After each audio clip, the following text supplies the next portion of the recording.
الحمد لله رب العالمين والعاقبة للمتقين ولا عدوان إلا على الظالمين وأشهد أن لا إله إلا الله وحده لا شريك له ولي الصالحين وأشهد أن محمدا عبده ورسوله وصفيه من خلقه وحبيبه سيد الأولين والآخرين اللهم صل وسلم عليه وعلى آله ومن اتبعهم بإحسان إلى يوم الدين أما بعد.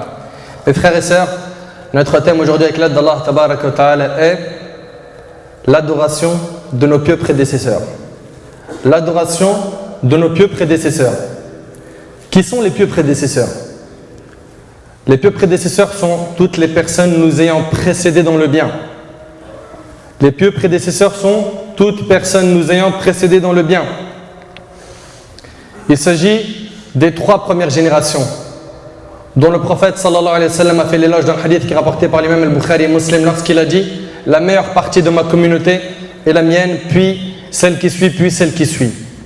Et si on a choisi de parler des efforts des pieux prédécesseurs dans l'adoration, c'est pour mieux nous rendre compte de notre négligence dans l'adoration.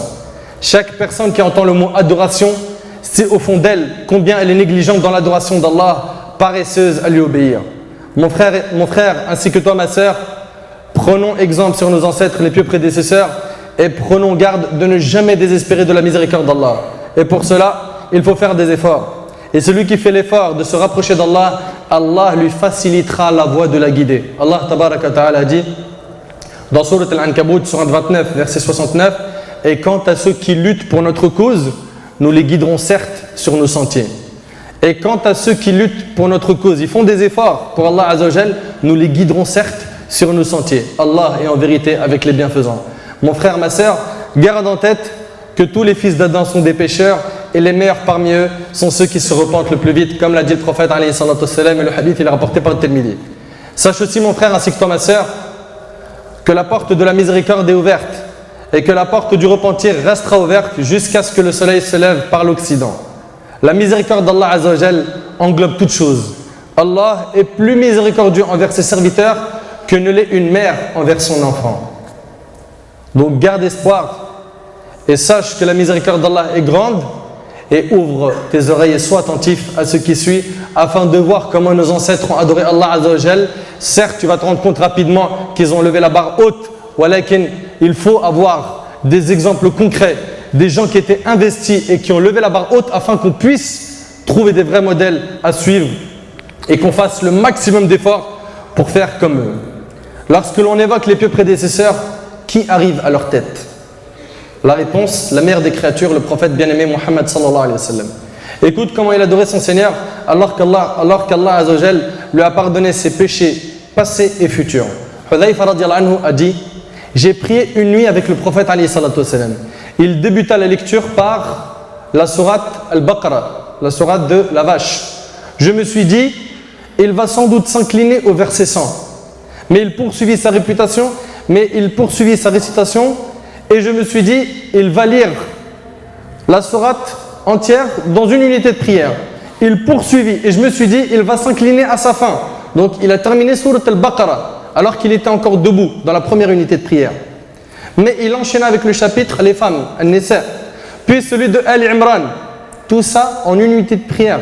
Et il est debout, sallallahu alayhi wa sallam. Il récitait pourtant en bien articulant tous les mots. Quand il passait par un verset contenant une glorification de Dieu, il le glorifiait. Quand il passait par un verset contenant une invocation de Dieu, il l'invoquait. Quand le verset contenait une demande de la protection de Dieu contre le diable, il la faisait. Puis il s'est incliné et se met à dire: gloire et pureté à mon Seigneur le très grand. Sa position inclinée était presque aussi longue que sa position debout. Ça, c'était les efforts du prophète alayhi salatu wassalam. Puis il dit: Sami Allah liman hamida, que Dieu entende celui qui l'a loué. Notre Seigneur, à toi la louange. Puis il se redressa et resta aussi longtemps que lors de sa position inclinée. Puis il se prosterna et dit: gloire et pureté à mon Seigneur le très haut. Gloire et pureté à mon Seigneur le plus haut. Sa prosternation dura autant que sa station debout, rapportée par Muslim. Tel était notre prophète alayhi salatu wassalam. Il aimait la prière et il aimait la prolonger. Un jour, Bilal radiyallahu anhu entra chez lui et le vit prier. Ses pieds s'étaient fendus à force d'être restés debout. Bilal lui dit alors: ô prophète, Pourquoi fais-tu tout cela alors que Dieu t'a effectivement pardonné tes fautes passées et futures? Il dit, ne serais-je pas un serviteur reconnaissant? Et c'est rapporté par Bukhari et Muslim. Et il dit, alayhi salatu wassalam, cette nuit des versets m'ont été révélés, malheur à celui qui les récite sans les méditer. Et il a récité les versets de Sourate Al-Imran, Sourate 3, versets 190 et 191.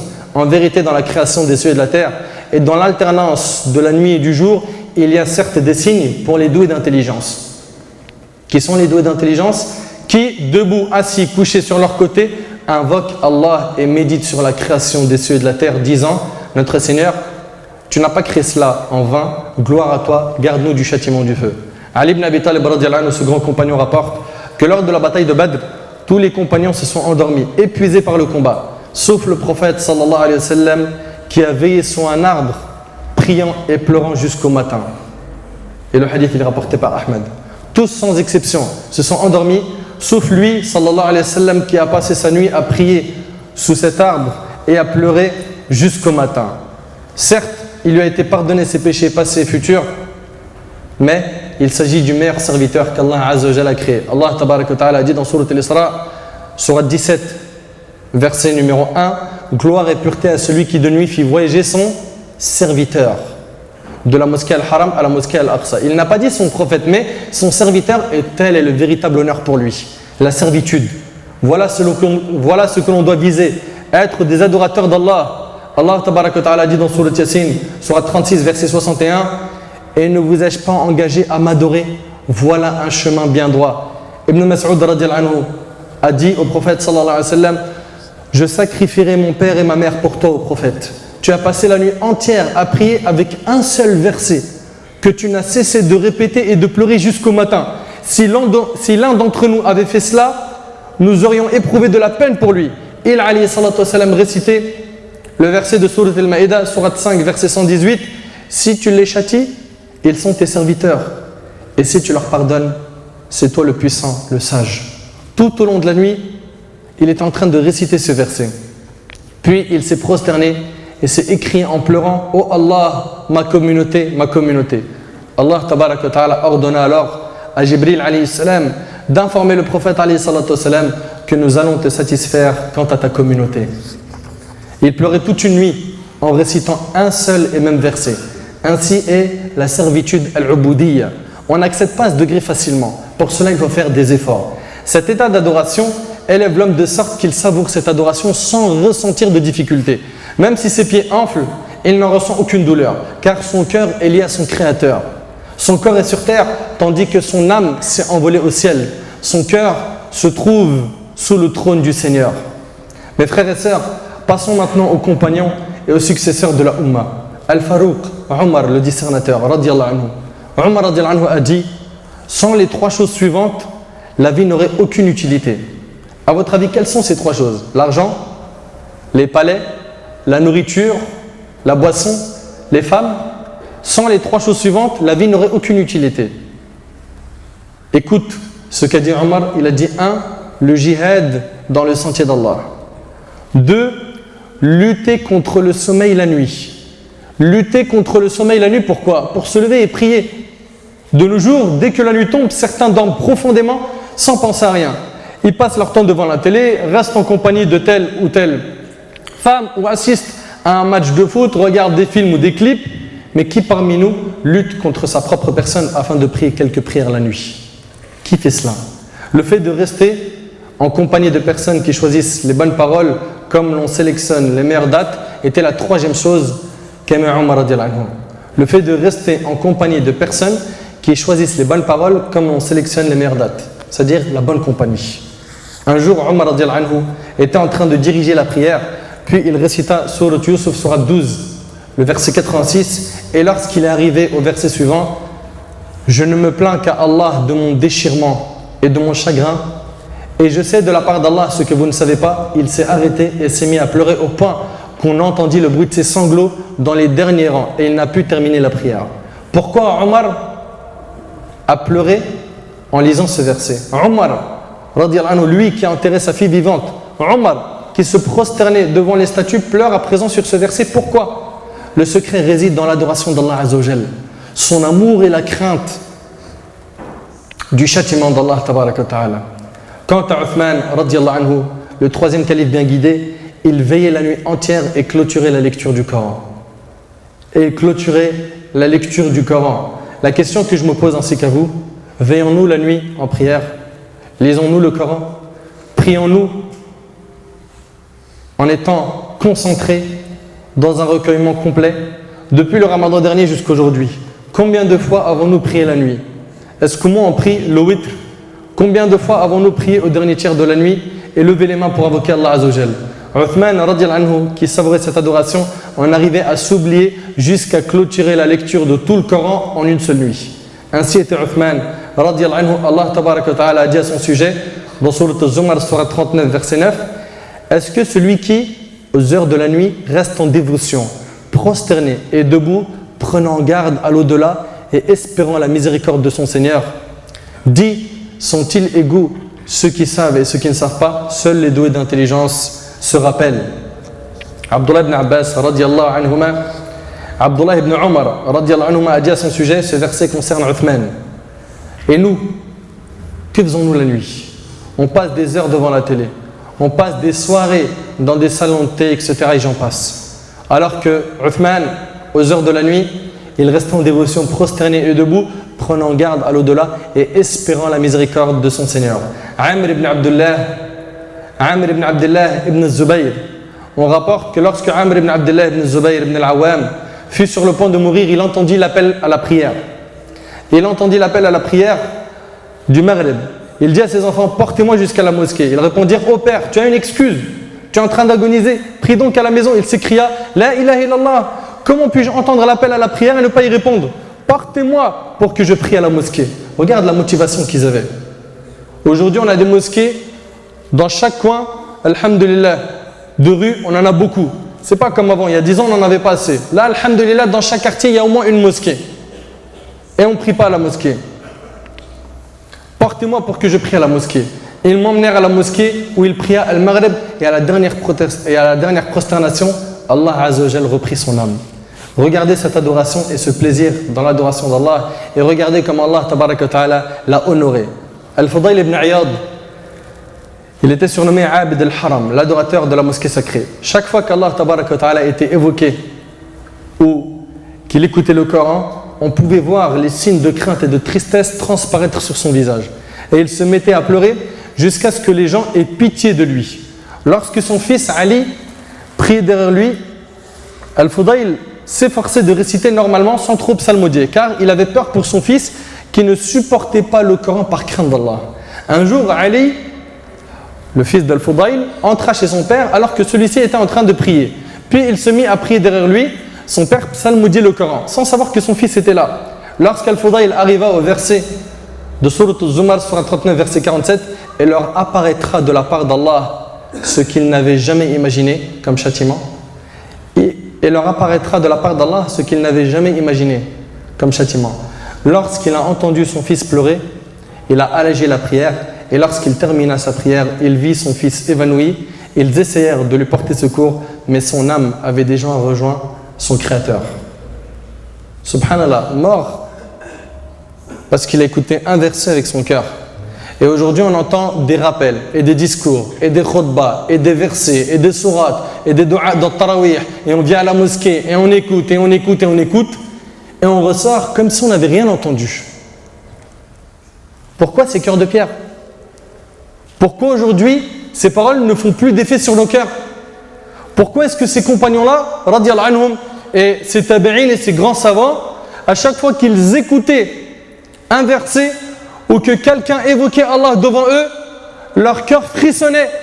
Contrairement à nous, ce qui fait vibrer nos cœurs aujourd'hui, c'est la télé et la musique. Peu d'entre nous ont le cœur qui vibre quand ils écoutent les paroles d'Allah. Mais à quoi ressemblent ces cœurs? Et est-ce que même on peut considérer cela comme des cœurs? Thabit al-Bunani, Ja'far a dit à son propos, un jour Thabit a tellement pleuré qu'il a failli perdre la vue. Et il ne pleurait pas parce qu'ils avaient perdu de l'argent. Et il ne pleurait pas parce qu'ils avaient des problèmes avec leurs épouses ou avec leurs enfants. Il pleurait parce qu'ils avaient peur d'Allah. Pas comme nous. Nous, on n'a plus peur d'Allah. On se sent en sécurité. On sent qu'alhamdulillah, on en fait peut-être trop. Alors qu'on est très loin de ce qu'on est en train d'entendre. Très loin. Thabit, rahimahullah, a tellement pleuré qu'il a failli perdre la vue.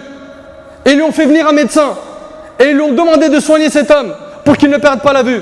Le médecin dit alors, j'accepte de le soigner à condition qu'il m'obéisse. On lui demanda, que doit-il faire? Il répondit, à Thabit, si tu veux garder l'usage de tes yeux, tu ne dois pas pleurer. Thabit s'écria alors, quelle est donc leur utilité s'ils ne pleurent pas par crainte d'Allah? Quelle est l'utilité de mes yeux s'ils ne pleurent pas par crainte d'Allah? Combien de fois toi et moi on a pleuré par crainte d'Allah? Combien de fois? Combien de fois tu t'es rappelé tes péchés, tes manquements, tout ce que tu fais comme péché et t'as pleuré, t'as fait couler une larme par crainte d'Allah? Alors que Wallahi al-Azim, on fait des montagnes de péchés. Et je parle pour moi en premier. Des péchés matin, midi et soir, sans se repentir et en se sentant en sécurité. Si tu veux garder l'usage de tes yeux, tu ne dois pas pleurer. Thabit dit alors, quelle est donc leur utilité s'ils ne pleurent pas par crainte d'Allah?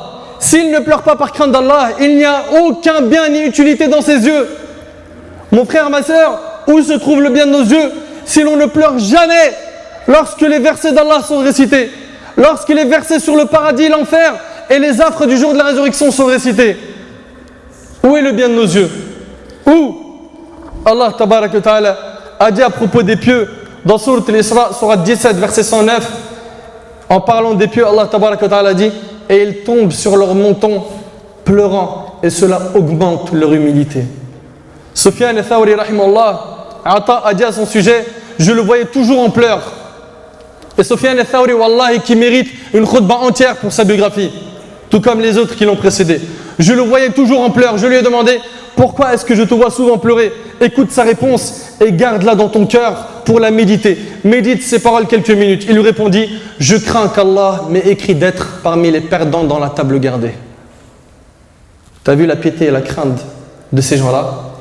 Il fait partie de ceux dont Allah tabaraka wa ta'ala a dit dans Sourate Al-Mu'minun, Sourate 23, verset 60, qui donnent ce qu'ils donnent, tandis que leurs cœurs sont pleins de crainte à la pensée qu'ils doivent retourner à leur Seigneur. Il s'agit de ceux qui prient, jeûnent, font des aumônes en ayant peur qu'Allah n'accepte pas de leur part. Tu n'as aucune garantie qu'Allah il accepte. À moins que tu sois vraiment sincère, c'est la seule condition pour que ton acte soit accepté. 1, al-ikhlas, et 2, al-ittiba', que ton acte soit conforme à la législation. Mohammed ibn al-Munkadir a une histoire très particulière. Il raconte, un jour la sécheresse frappa Médine et les Médinois effectuèrent la prière de la demande de la pluie, salat al-istisqa. Mais il ne plut pas. La pluie n'est pas tombée. Savez-vous qui étaient les Médinois? C'était des gens pieux et des adorateurs. Cette nuit-là, dit Mohammed ibn al-Munkadir, je me trouvais à la mosquée qui était plongée dans le noir et je m'étais appuyé sur des colonnes de la mosquée. Un inconnu, habillé d'un beau manteau, entra à la mosquée et il ne m'a pas aperçu. Il se plaça au premier rang et se mit à prier. Donc Mohammed ibn al-Munkadir, il est dans la mosquée et il y a un homme qui est rentré en même temps que, il y a un homme qui est rentré après lui et il s'est mis dans le premier rang. Et il n'y avait personne d'autre que ces deux personnes-là à la mosquée. Cet homme, une fois avoir terminé sa prière, il leva ensuite ses mains vers le ciel et invoqua Allah, le loua, puis il dit, Ya Allah, je jure par toi, Ya Allah, fais descendre la pluie sur eux. Mohammed ibn al-Munkadir dit en son phare intérieur, cet homme est fou. Tous les Médinois ont prié pour que la pluie descende et il n'a pas plu. Comment peut-il jurer par Allah pour qu'il fasse descendre la pluie?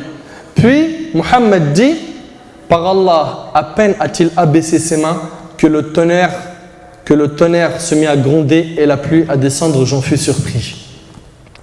Subhanallah. L'homme qui a fait cette invocation se mit à pleurer et à dire, qui suis-je, ô Allah, pour que tu exauces mes invocations? Je me réfugie auprès de ta force et de ta puissance. Il a loué Allah et a prié jusqu'au Fajr.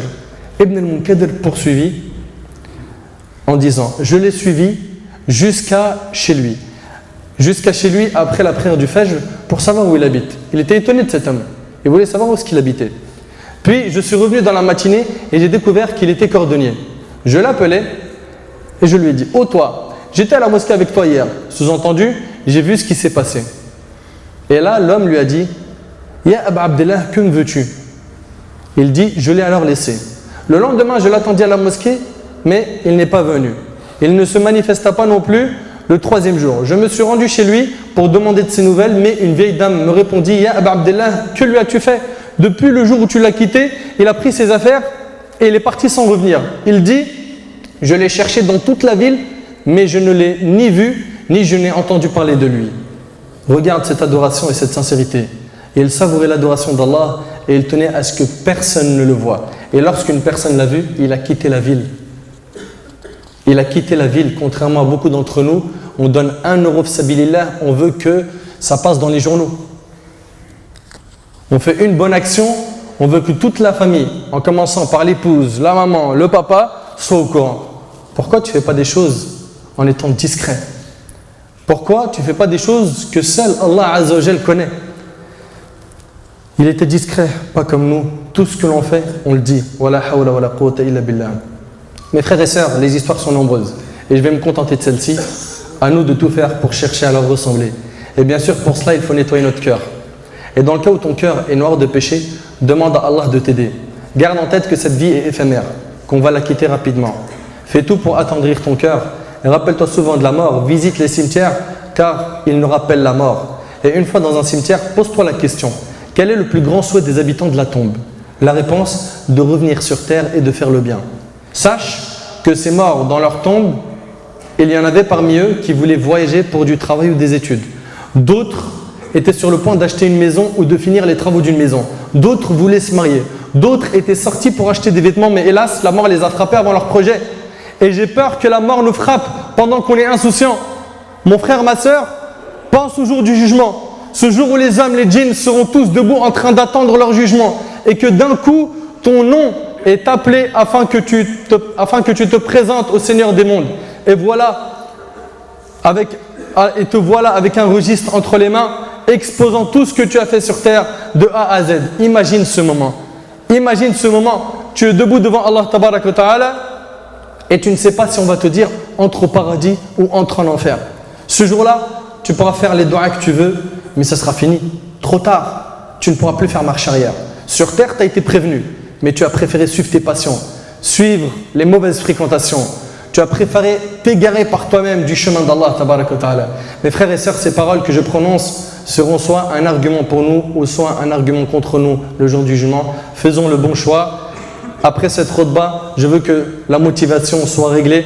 Ne soyons pas de ceux qui veulent en faire trop et qui vont tout lâcher d'un coup, mais faisons peu en restant constant. Le prophète alayhi salatu wassalam a dit: les œuvres les plus aimées d'Allah sont celles qui durent, même si elles sont minimes. Prends cet engagement de prier tes prières à l'heure.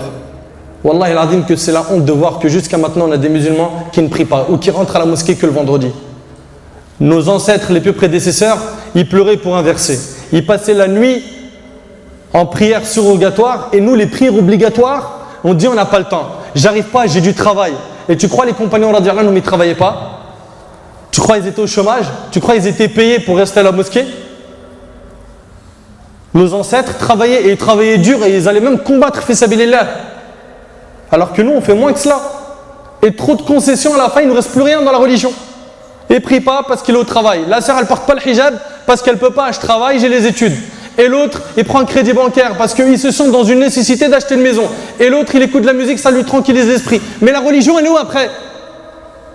On a ouvert toutes les portes du haram pour se trouver des solutions et au final, c'est pas des solutions, wallahi, c'est des supplices, c'est des peines et des tristesses qui vont s'encaisser le jour du jugement.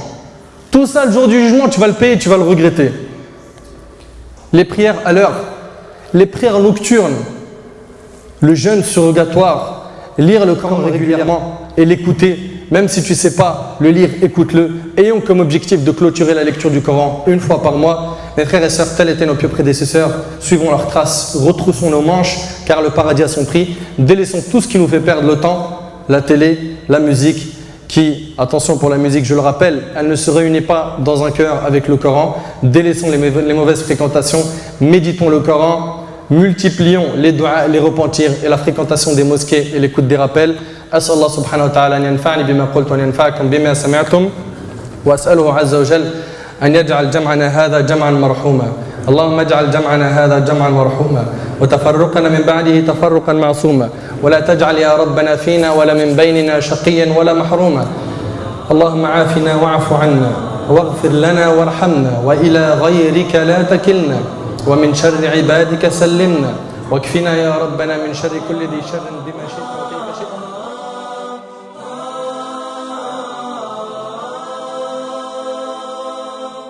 العفو منك إلهي والذنب جاء مني.